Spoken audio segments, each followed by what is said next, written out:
'Tis late. Farewell, good night. But a joy past joy calls out on me. It was a grief so brief to part with thee. Farewell. Oh, things have fallen out, sir, so unluckily. We have had no time to move our daughter. Look you, she loved her cousin Tybalt dearly.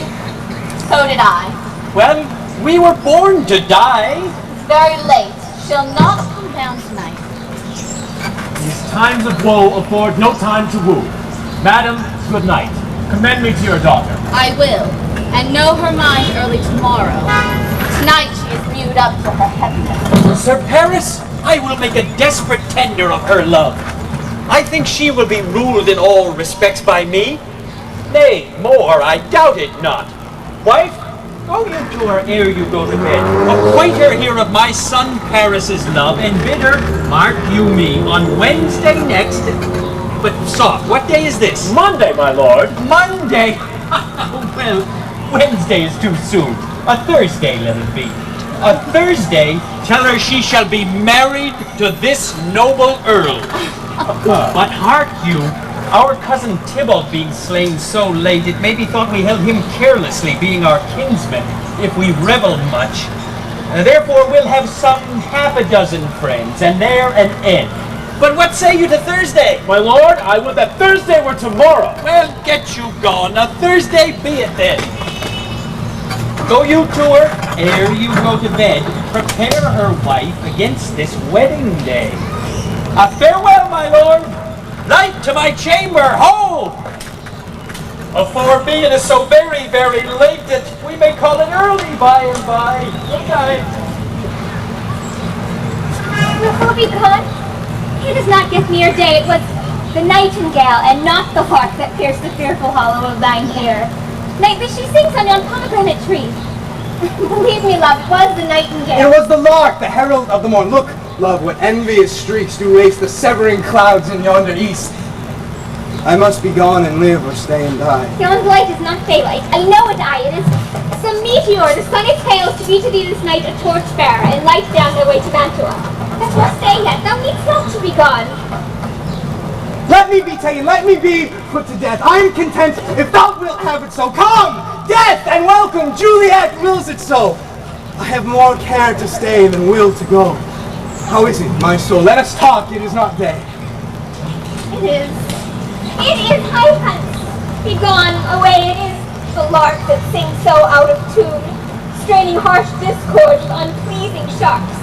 Some say the lark makes good division, but this doth not so, for she divideth us. Oh, now be gone. More light and light it grows. More light and light, more dark and dark our woes. Madam! Nurse. Your lady mother is coming to your chamber. The day is broke. Be weary. Look about. The window. Let day in and let life out. Farewell. One kiss and I'll descend. Art thou gone so, love, lord? My husband, friend, I must hear from thee every day in the hour, for in a minute there are many days. I will omit no opportunity that will convey my greetings, love, to thee. Think so we shall ever meet again. I doubt it not, for all these woes shall serve for sweet discourses in our times to come.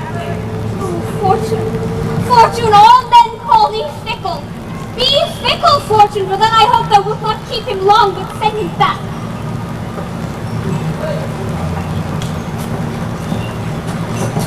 Why, how now, Juliet? Madam, I am not well. And for more weeping for your cousin's death. What? Wilt thou wash him from his grave with tears? And if thou couldst not make him live. Therefore have done. Some grief shows much of love, but much of grief shows still some want of wit. Yet let me weep for such a feeling loss. Well, girl, thou weepest not so much for his death as that the traitor lives that murdered him. Traitor, madam.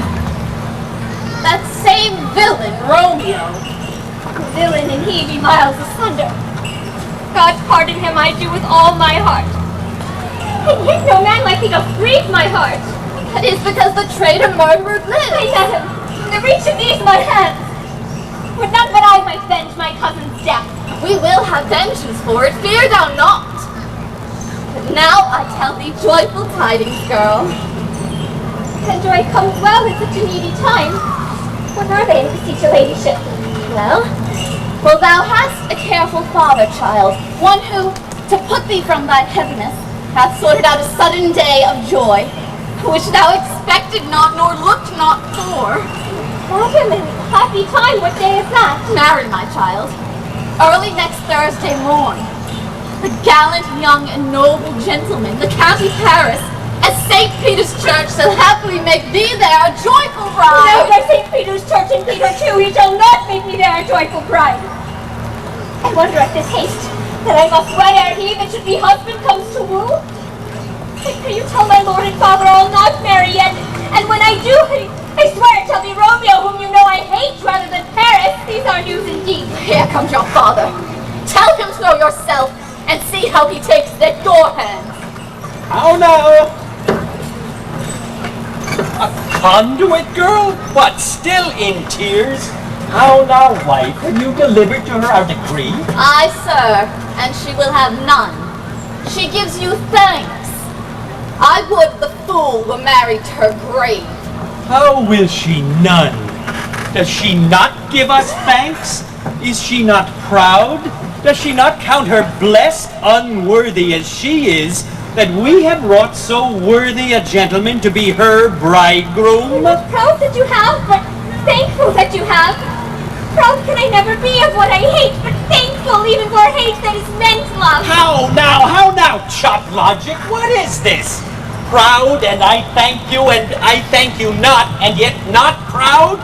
Mistress Minion you, thank me no thankings, nor proud me no prouds, but fettle your fine joints against Thursday next to go with Paris to St. Peter's Church, or I will drag thee on a hurdle thither.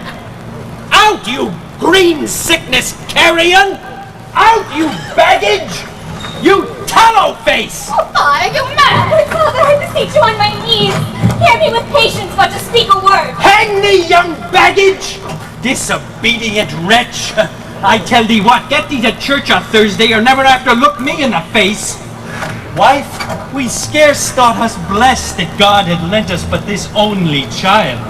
But now I see this one is one too much, and that we have a curse in having her. Out on her, Hilding!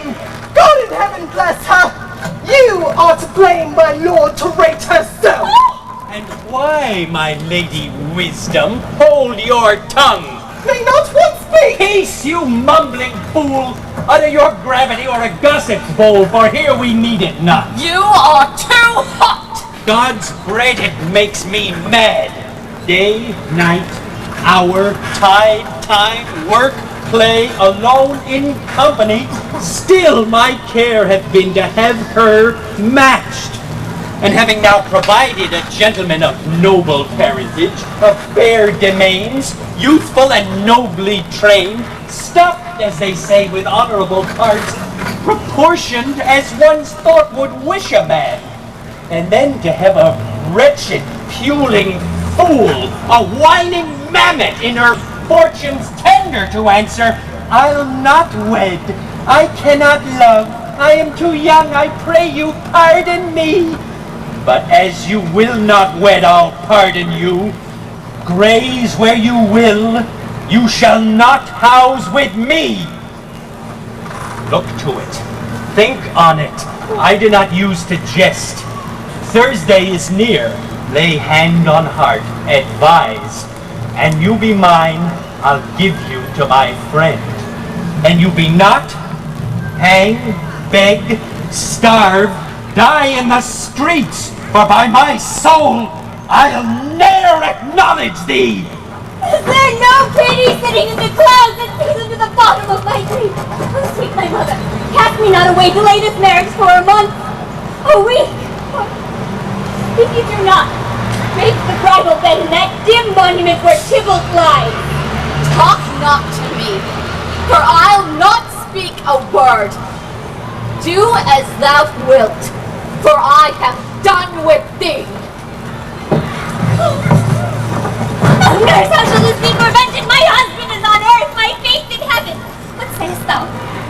word of joy, some comfort, nurse. Here it is. Romeo is banished, and all the world to nothing. I think it's best you marry with the county. Oh, he's a lovely gentleman. Romeo is a dishclout to him, madam.